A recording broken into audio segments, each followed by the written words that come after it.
Blessed people, bagi anak-anak muda yang berpasangan, yang memiliki hubungan cinta yang sudah serius, apalagi sudah masuk di dalam jenjang pertunangan, maka pernikahan tentu menjadi puncak percintaan kedua pasangan ini. Apa yang menjadi cita-cita, apa yang menjadi harapan, itu yang mereka inginkan untuk terlaksana, dan melalui lembaga pernikahanlah semua itu dimungkinkan. Bagi anak-anak muda Kristen, harus memahami apa itu pernikahan dan prinsip-prinsip dasar sebelum melaksanakan pernikahan.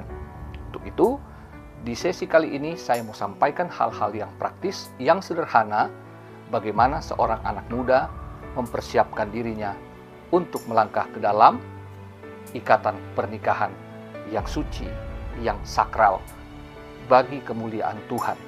Untuk itu, inilah pelajaran pastoral Rumah Berkat, House of Blessing.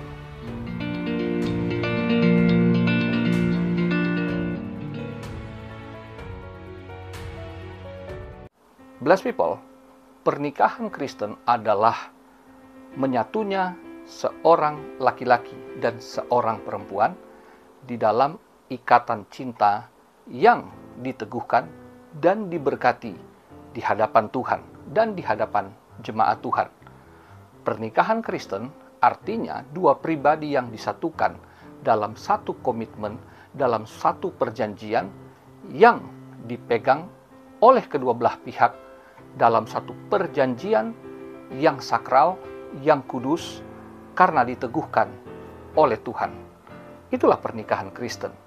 Pernikahan itu kudus dan sakral karena yang pertama, Tuhan Allah yang menghendaki adanya manusia. Yang kedua, Tuhan Allah yang menghendaki manusia itu berpasangan. Yang ketiga, Tuhan Allah yang menghendaki manusia yang berpasangan itu untuk berlipat ganda.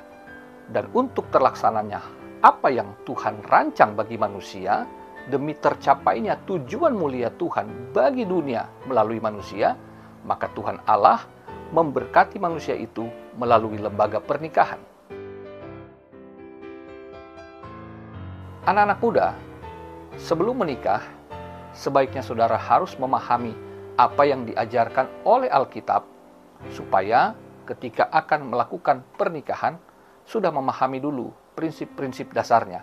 Untuk itu, yuk kita baca firman Tuhan yang terambil dari Kejadian pasal 1 ayat 26 sampai 31.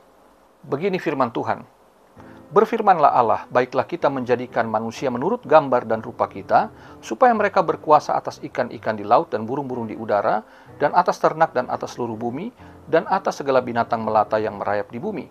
Maka Allah menciptakan manusia itu menurut gambarnya, menurut gambar Allah diciptakannya dia, laki-laki dan perempuan diciptakannya mereka. Allah memberkati mereka, lalu Allah berfirman kepada mereka, beranak cuculah dan bertambah banyak, penuhilah bumi dan taklukkanlah itu, berkuasalah atas ikan-ikan di laut dan burung-burung di udara, dan atas segala binatang yang merayap di bumi. Berfirmanlah Allah, lihatlah aku memberikan kepadamu segala tumbuh-tumbuhan yang berbiji di seluruh bumi, dan segala pohon-pohonan yang buahnya berbiji, itulah akan menjadi makananmu. Tetapi kepada segala binatang di bumi dan segala burung di udara dan segala yang merayap di bumi, yang bernyawa, kuberikan segala tumbuh-tumbuhan hijau menjadi makanannya. Dan jadilah demikian. Maka Allah melihat segala yang dijadikannya itu sungguh amat baik. Jadilah petang dan jadilah pagi. Itulah hari ke-6. Demikian pembacaan firman Tuhan yang menjadi dasar untuk melangkah dalam pernikahan. Dari pembacaan Alkitab tadi, ada 5 prinsip dasar yang akan saya sampaikan secara sederhana. Yang pertama, menikah itu membutuhkan perencanaan yang matang. Perhatikan, saudara, di ayat 26, ayat 27, dan ayat 28, Tuhan Allah merancang, lalu dia melaksanakan apa yang dia rancang itu, kemudian dia memberkati apa yang telah dia laksanakan. Di dalam pernikahan juga demikian, bahwa apakah saya mau menikah ini berdasarkan kehendak Allah, apakah ini sekedar semangat dari saya dengan pasangan saya? Apakah memang sudah waktunya saya menikah? Untuk itu, diskusikan dengan Tuhan.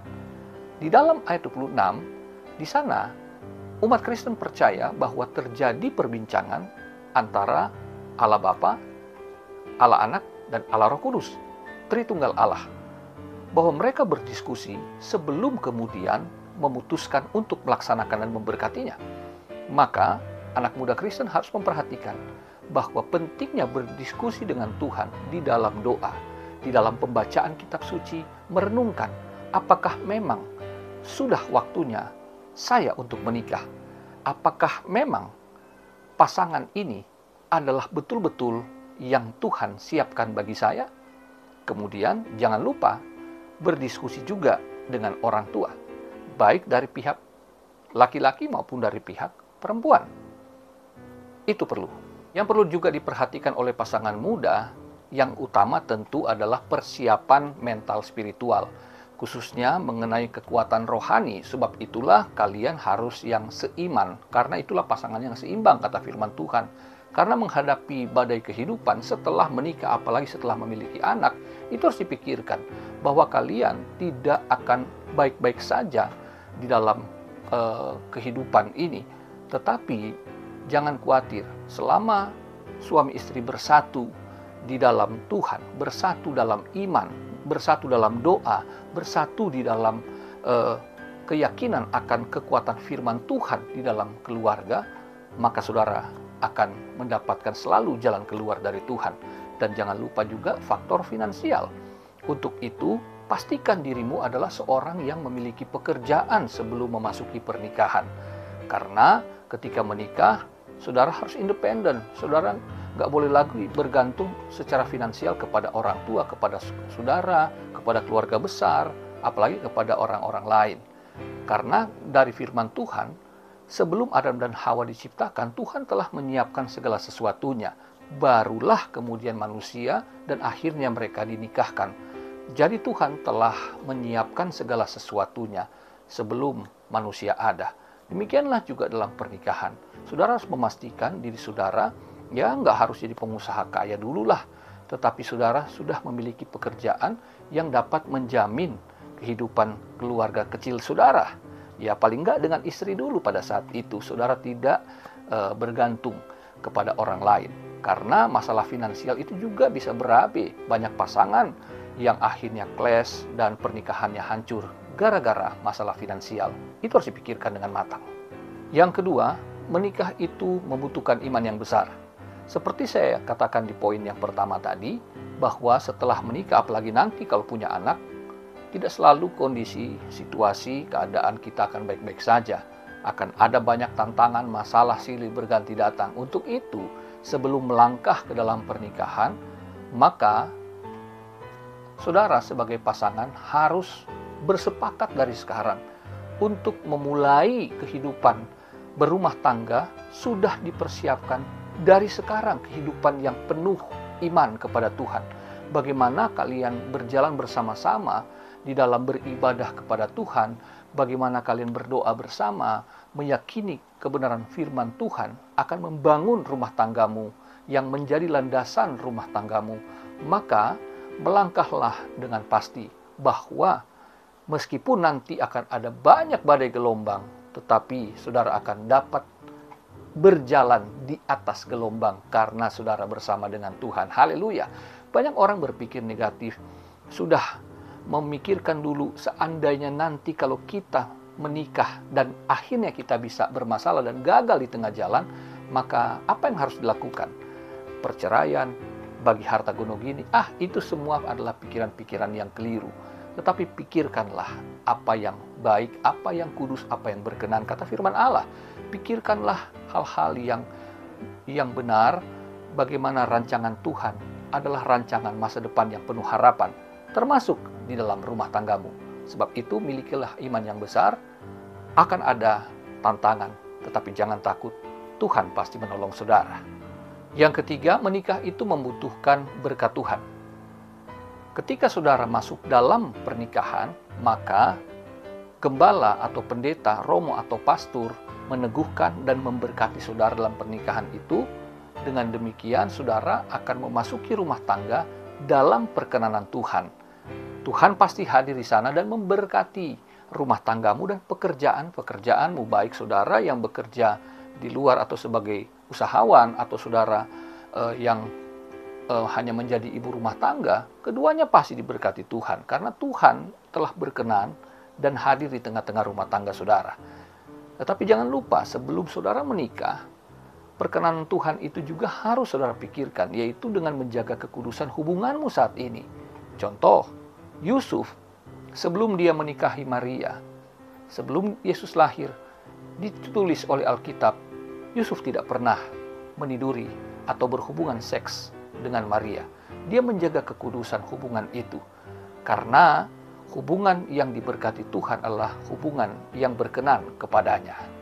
Yang keempat, menikah berarti mempercayai Tuhan akan mencukupkan segala kebutuhan rumah tanggamu.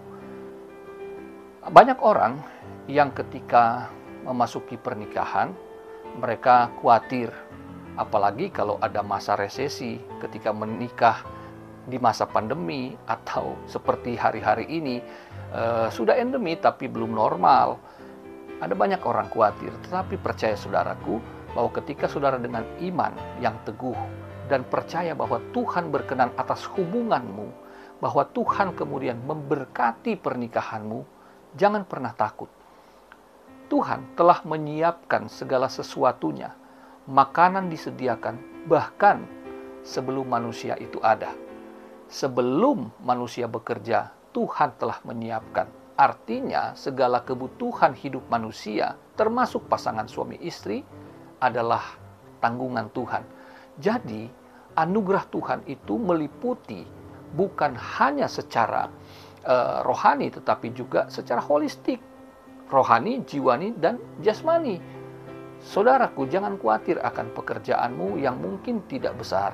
Tetapi jika saudara percaya sungguh-sungguh, Tuhan yang telah memberkati pernikahanmu, saudara bekerja dengan sungguh-sungguh, Tuhan akan buka jalan untuk menyalurkan berkat-Nya. Sebab itu Tuhan Yesus berkata, jangan khawatir akan apa yang akan kau makan, minum, pakai. Karena Bapamu di sorga lebih tahu apa yang menjadi kebutuhanmu. Jadi saudaraku, menikah jangan dengan rasa takut, tapi penuh iman, karena Tuhan pasti mencukupkan segala sesuatu di dalam rumah tanggamu. Yang kelima, menikah itu berarti berpuas diri dan bersyukur atas pasangan yang Tuhan berikan. Saudara, bahwa apa yang Tuhan ciptakan dikatakan itu bukan hanya baik, tapi sungguh amat baik, khususnya pada saat penciptaan manusia itu. Tuhan menciptakan laki-laki dan perempuan, dan itu dipandang sungguh amat baik. Jadi ketika saudara mendapatkan istri, mendapatkan suami, saudara mendapatkan orang yang di mata Tuhan sungguh amat baik. Bukankah poin yang pertama saudara mendapatkan itu dari hasil doa? Ya kecuali saudara asal-asalan. Saudara hanya berdasarkan hawa nafsu, maka seringkali menyesali kemudian hari. Tetapi ketika saudara bersungguh-sungguh memohon kepada Tuhan untuk mendapatkan pasangan yang datangnya dari Tuhan, maka yang saudara dapatkan adalah betul-betul yang terbaik menurut pemandangan Tuhan. Di pemandangan kita mungkin ada banyak kurangnya, tetapi percayalah bahwa Tuhan memberikan pasangan, dipasangkan apa yang kurang dengan yang lebih. Di antara keduanya ada kelebihan, ada kekurangan. Untuk itulah pasangan menjadi cocok dan serasi. Bukan berarti cocok karena keduanya satu sifat, satu karakter. Tidak, tetapi justru di dalam perbedaan itulah Tuhan hadir untuk memberikan berkat-Nya, sehingga keduanya dapat melihat satu sama lain baik adanya. Karena dia aku diberkati, karena dia aku dibentuk menjadi serupa dan segambar dengan yang Tuhan inginkan, yaitu serupa dengan Kristus di dalam pernikahan itu. Ini yang dapat saya sampaikan, 5 poin yang menjadi prinsip dasar. Mungkin tidak panjang karena waktunya. Saudara dapat berdiskusi dengan gembala saudara, pendeta atau romo atau pastor saudara, supaya mendapatkan jawaban yang lebih mendalam. Tapi paling tidak ini adalah gambaran bagaimana kita ketika memiliki rencana untuk menikah. Sebagai anak muda, saudara harus tahu bahwa pernikahan itu memang Tuhan yang kehendaki.